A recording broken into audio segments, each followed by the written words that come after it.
Hello po, magandang araw po sa inyong lahat. Kumusta po ang inyong araw ngayon? Sana po ay okay lang. Medyo mainit po dito sa farm.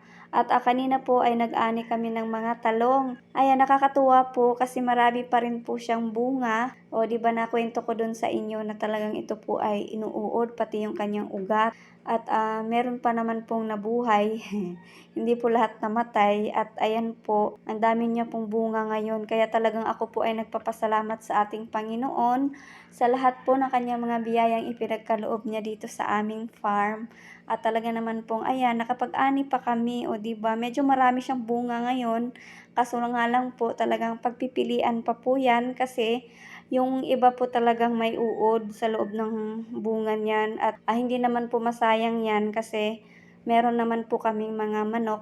Ipapakain po namin yan sa mga native chicken namin dito sa farm. Meron kasi kaming meat grinder, pwede po yan. Tapos haluan lang siya ng konting feeds, okay na, pwede na siyang pagkain ng mga manok.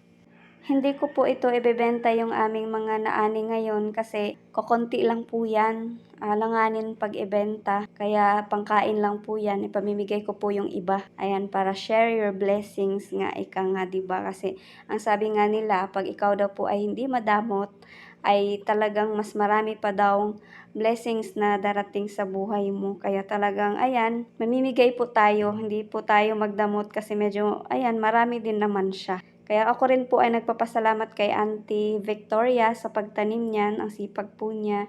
Ayan, thank you for watching. Bye!